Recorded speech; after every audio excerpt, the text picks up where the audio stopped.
नमस्कार दोस्तों। मेरा नाम प्रोफेसर कुलविंदर सिंह है और देहदान की सीरीज में आज का टॉपिक हमारा देहदान ही है।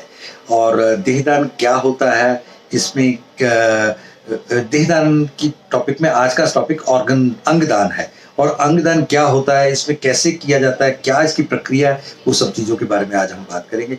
अंगदान वैसे तो केवल और केवल एक ही स्वरूप में भारत में संभव है, वो है ब्रेन स्टेम डेथ। और ब्रेन स्टेम डेथ का मतलब होता है एक व्यक्ति का किसी भी एक्सीडेंट या किसी भी हादसे में शरीर अभी धड़क रहा है, सांसें अभी चल रही हैं, लेकिन उसकी मेंटल डेथ हो चुकी है। और एक बार एक व्यक्ति की मेंटल डेथ हो जाए तो ये साइंस बताती है कि वो दोबारा रिवाइव नहीं हो सकता।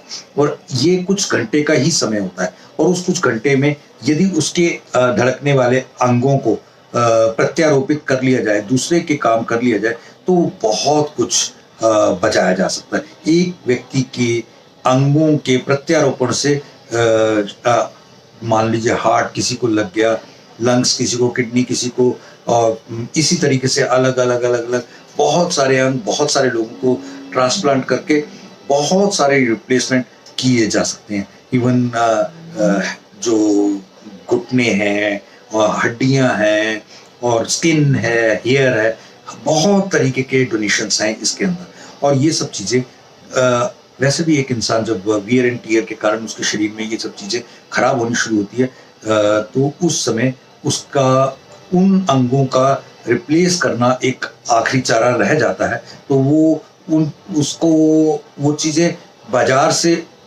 या किसी भी मार्केट से उपलब्ध नहीं है। तो ऐसी सूरत में हम ये जो हमारे पास ये एक सुंदर काया है, इस सुंदर काया को जब कभी भी परमात्मा के आदेश से शतायु हो जाए, भगवान के बहुत आशीर्वाद हो हर एक के ऊपर, लेकिन अगर कोई जाता है तो जाते हुए भी एक परोपकार करके जाए तो बहुत लोगों का फायदा हो सकता है।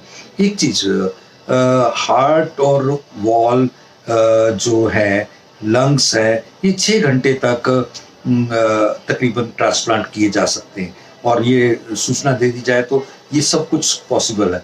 और देन इसमें आमतौर पर तो ये एक्सीडेंटल डेथ्स में ही ये ऑप्शन रहती है, लेकिन फॉर्म भरना जरूरी है। और इसमें बाकी चीज़ों के अलावा एक चीज़ मैं आपको बताना चाहता हूँ कि एक मैं रियल लाइफ एक्सपीरियंस आपके साथ शेयर करना चाहता हूँ। एक औरत, एक आदमी, उनके हस्बैंड की डेथ हो गई, और हस्बैंड के ब्रेन स्टेम डेथ के बाद उनका हार्ट किसी और को ट्रांसप्लांट हो गया। और जिनको ट्रांसप्लांट हुआ उनका कुछ समय बाद शादी थी। जब शादी थी तो उन्हें ये पता था कि इनकी हस्बैंड के डेथ से मेरे को हार्ट मिला है, और वो उन्हें अपनी बहन की तरह ट्रीट करने लगा। तो जब ये सब प्रक्रिया चल रही थी तो उनका अपना जब विवाह था तो इनको बोला कि आप मेरे विवाह में मंडप में मेरे साथ बैठेंगे। तो मेरी बहन का मेरे वहाँ पर होना जरूरी है। तो वो नहीं आए, वो अंदर थे। उन्होंने बोला कि एक विधवा मंडप में कैसे ये अशुभ हो जाएगा। तो कहते मेरे लिए तो सबसे शुभ ही आप हैं, मेरी धड़कनें ही आपके कारण चल रही हैं। यदि आपने साइन ना किए होते तो आपके पति जी का हार्ट मेरे ट्रांसप्लांट नहीं किया जाता और मैं आज जीवित ही नहीं होता। तो शुभ अशुभ क्या है, जीवन से ऊपर तो नहीं है। और जीवन क्या है, देने की भाव, कंट्रीब्यूट करने का भाव। और यदि ये भाव किसी के जीवन में आ जाता है तो बहुत बहुत बहुत ऊंची चीजों पे हम पहुंच जाते हैं, शुभ अशुभ से बाहर निकलकर।